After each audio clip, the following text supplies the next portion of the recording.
Hello and welcome to the Storytelling for the Soul podcast. I'm your host, Sarah Kanata, and this is the place we talk about all things expressive writing and other creative techniques, all with a little bit of Buffy the Vampire Slayer thrown in. Buckle up and enjoy. Hello and welcome back to episode number 2 of the Storytelling for the Soul podcast. I am your host, Sarah Kanata, and today we are talking about a super juicy topic, and I am more than willing to cop some heat over today's topic, which I'm sure if you've clicked on this, you can understand that it could potentially be a very polarizing issue. I'd like to start this conversation by acknowledging that yes, I do actually use journal or writing prompts in my own business. Why? Well, to be honest with you, they are the low-hanging fruit. They are the one thing that I've got all the stats, I can look at my analytics, they are the one thing that constantly performs. So, what I'm trying to say is they, as in journal prompts, are very often the hook into my work. So I use what I know people are looking for. Now I've titled this episode, Why I Have a Love-Hate Relationship with Journal Prompts. On the one hand, I'd love to acknowledge that writing prompts, journal prompts, whatever you want to call them, doesn't faze me whatsoever. They are a great starting point for people. Now, I have to take a step back when I consider this topic because I'm someone who's been writing daily, personal writing, not just in terms of my career and for a living, but using journaling and diary writing since I was about 12 years old. As I record this on the 2nd of July, 2024, I am now 36 years old, couple of weeks away from 37. So I've had a long period of time where I've been consistently writing. And I'm at the point, full disclosure, that I no longer need nor really use writing prompts on a daily basis. Every now and again, if for some reason I notice some tension, apprehension, an unwillingness to write, which doesn't happen often, if I'm truly honest with you, I might use something super simple and super straightforward. But aside from that, I am an avid fan of free-flowing writing. Similar to morning pages, but I don't really like the concept of rules. I like the idea of staring down a blank page every day, every week, every fortnight, every month, whatever is manageable for you, and to have a running stream of consciousness and conversation with that blank page. And let me assure you, there will be times in your life where staring down that blank page and truly feeling into something and writing about something you know is impacting you is one of the bravest things you can do. And the beauty of it is that once you're done, you can shred it, you can burn it. Personally, not a big fan of burning because I am highly clumsy and that could lead to very bad things. But if you are good to go with your burning, I know lots of people who find it very calming and cathartic to burn letters that they've written to themselves, to loved ones, pouring their heart and soul into those pages, and then they'll go ahead and burn it as a way to create separation between what they've written, the feelings, the emotions, the thoughts, anything that they needed to release. And it's a beautiful process. However, in terms of journal prompts and writing prompts, I think of it like when you're teaching a child to ride a bike. So initially, the training wheels are super helpful. They help the child to keep balance. They help the child not fall off the bike so they don't get traumatized and freaked out and don't want to return to the bike. But ultimately, if you never dare to take the training wheels off, there's no progression. That child will be using those training wheels for life. And that is similar to journaling and writing prompts. So, I've got a list of reasons why I feel, in my opinion, and from what I've seen with so many clients, that they do have their limitations. And I've jotted down 5 of the top reasons in my mind that once I've started working with clients and we've gotten them into a really good habit and writing routine, yes, we may incorporate the journaling and writing prompts in the very beginning just to help them gain confidence and allow them to really build this habit, because that's really what journaling is. It's a habit. It's like brushing your teeth. It's like going to the gym. It's like any of the things in your life that you do on repeat without that decision-making process even coming into the picture. You can get to that place if you choose to prioritize writing and journaling. And why would you do that? Here's the thing. Every single person who I've known, including myself, who's been successful at building and establishing a regular writing practice, they have the ability to draw a very tangible outcome from their daily writing practice into their life. For me, personally, that 1 page, that half a page, whatever it is I write daily, I know it better equips me to take on the rest of the day and to deal with all of the things that might surface and arise and might not go my way. It gives me that little bit of extra mental headspace and clarity to, instead of perhaps saying or doing something that I will later regret, having the ability to pause. I call it the power of the pause. Writing just gives me that space and reflection time. So before I get into these 5 reasons as to why I feel like journal prompts are limiting, have a think about your why. What outcome can you connect to journaling and writing daily? Feel free to pause the podcast as you ponder that. So I'm going to go into these 5 reasons why I feel like journaling and writing prompts can be limiting. The first one is dependency. You don't want to become dependent upon a writing prompt. And the reason you don't want to become dependent on a writing prompt is directly connected to one of my other reasons on this list. And that's because they have their limitations in terms of creativity. Think about when you're free-flowing and free writing. There's a world of possibilities. But if I give you a very specific writing prompt, let's just say, for example, it's about well-being. And you go ahead and you write for 20 to 30 minutes on well-being.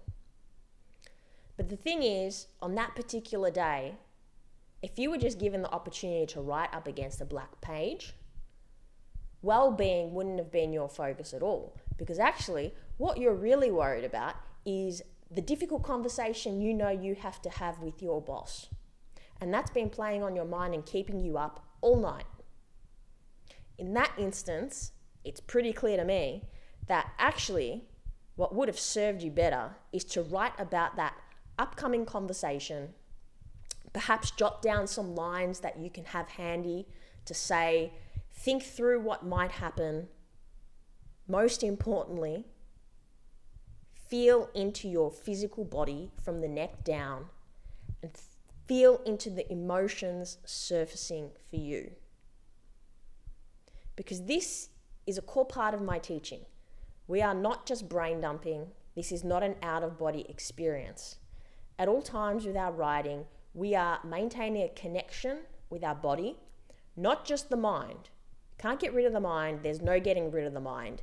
We shouldn't be seeking to get rid of the mind. It's actually impossible anyway. But as we are writing, we are also incorporating everything we're feeling from the neck down and feeling into that. Not pushing anything away, not judging whatever surfaces, simply allowing it to be. Now, I've kind of touched on the next reason as well already. So lack of personal relevance. So if you asked me, for example, to write about American basketball, I have no clue about American basketball. So that lack of personal relevance is very quickly going to turn me off and lose my interest. However, if you ask me to write about, say, Australian rules football, if you're based in Melbourne and in Australia, you might know what I'm talking about. If you're not, just ignore me. But if you ask me to write about AFL football and the Essendon Football Club and where we've been going for the last 20 years, I would be able to write 3-4 pages easily. And might I add, with quite a lot of passion. So my point here is that if the writing prompt has no personal relevance to you, it's clearly not exactly going to help you. And if anything, all you're going to really do is lose interest. Now, the next one I want to move into is language. Because as much as I love words, I make my living through communications, words, storytelling. I love it. However, language can most certainly be a barrier.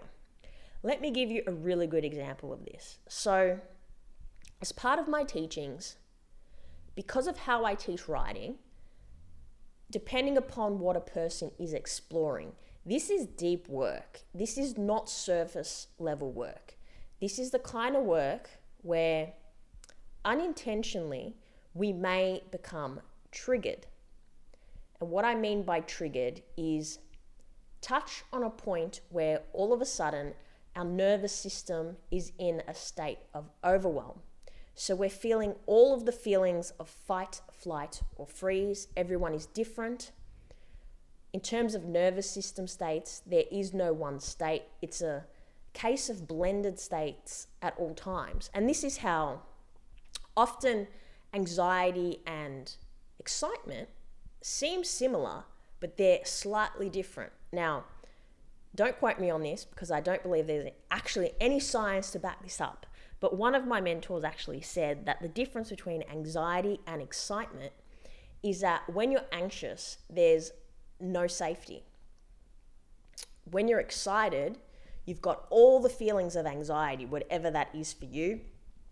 Could be racing heartbeat, could be just a general excitement all pulsating through your body. But you've got the safety there. And let me focus this point on the word safety, because as part of embodied processing, so in case you haven't listened to episode number 1, I am a certified embodied processing practitioner. Now, embodied processing is a body-based approach to working with trauma. All of my teachings are trauma-informed. So as part of embodied processing, we have what we call a resource. Now, a resource is something that people can come back to if they are triggered. And it's a place of safety, comfort, support, and so on. Now, some people will not resonate with the word safety, will not resonate with the word comfort, will not resonate with any other word that will come out of my mouth. And if you are struggling to resonate with anything that I'm saying now, think of a resource as the opposite of overwhelm. But this proves my point, because language can actually become a barrier. So if I give you a bunch of writing prompts that includes words that you just simply can't relate to, for example, what makes you feel safe? If you've never felt safe or have no relationship with safe, safety, anything related to that word, how are you going to write anything about it? So yes, language can become a barrier. And the last one that I want to finish up on here, it's the number one in terms of my love-hate relationship with journal prompts. And it's bias. And we all have it. And so often, we only want to journal on the happy things or the things that we're open and receptive to. And we never want to touch anything else. The things that, if you think of an onion and you think of the layers, we never really want to delve into that core. We never really want to peel away layer after layer after layer with curiosity and an open mind to discover what's at the core of that onion. So if you're always choosing journal prompts that are easy for you to work with, for example, what does the word pink make me feel? What does the word blue make me feel? Nothing wrong with those prompts. However, if there is any pull towards self-discovery in your soul, those kind of prompts are not going to get you where you want to go. For that kind of work, you really need to have the ability to sit with yourself with a blank page and to let the words flow. Flow with curiosity, flow without judgment, not worrying about the quality of the writing at all. The writing could make no sense if someone read it back. It really doesn't matter. But as you're writing with those words, what you're also doing is tuning into the felt sense of the physical body. And if you're numb, that's a feeling too. And over time, I have worked with a lot of people. I myself was one of these people who I just couldn't feel anything from the neck down for a very long time. If you ask me what I was feeling, no idea. I spent a very long time of my life being incapable of crying, and I'm not joking. I went to funerals and I did not cry. I felt nothing. No word of a lie. So if I'm describing you there, be patient with yourself. Because the more you engage in this kind of inner work, especially if you can do it with someone who is capable of holding space for you, and that can be super important, especially if you're dealing with trauma. And look, I know that people have started using big T trauma and little t trauma. For me, I don't like comparisons because my little t trauma could have had a bigger impact on me than someone else's big T trauma, because trauma is subjective. But if you can find someone to hold space for you while you're going through this process, while you're engaging in personal development work, that really is the ideal space. And this is funny because my mentors in embodied processing have often said, it's really not about any of the techniques. It's really not about the activities. It's about what happens in that bubble of safety. So if you practice, if you write long enough, and if you have the ability to build on and develop and cultivate your resource, very happy to provide some meditations for anyone who'd like them. Feel free to email me, info@sarahcanado.com. I have 3 of them, very happy to give them to anyone interested for free. If you're able to do this work, commit to yourself, invest in yourself, and build on that resource, eventually you will become that safe space for yourself. And that's really what, in my opinion, is the ideal. While I think therapy and seeking mentorship and guidance is amazing, it's truly amazing, it can truly fast track healing, growth, personal development, all of it. But if I share something that has really cemented itself for me in the last, it's been a while now, but I'm going to say 6+ years of doing inner work and personal development work properly, as in I prioritized it and it's been a commitment. If there's one takeaway that I can promise you is my number one in terms of what's made a difference, it's the fact that now I am my sense of safety. I feel safe in my body. And when that happens, when you're triggered, you can have all the sensations that you would have if you're triggered. Everyone gets triggered. It's part of being human. But you also have the ability to self-soothe. And that has been priceless, and it's the most beautiful thing. It takes time. Be patient with yourself. I'm going to leave it here. I'd love to hear your thoughts. As always, feel free to reach out to me directly, info@sarahcanada.com. I'll pop my email address in the show notes. Head over to my website, sarahcanada.com, to check out more about my work. Also, you can catch me on all the social media channels, LinkedIn, Facebook, Instagram. I will leave it there. I'll see you in the next episode.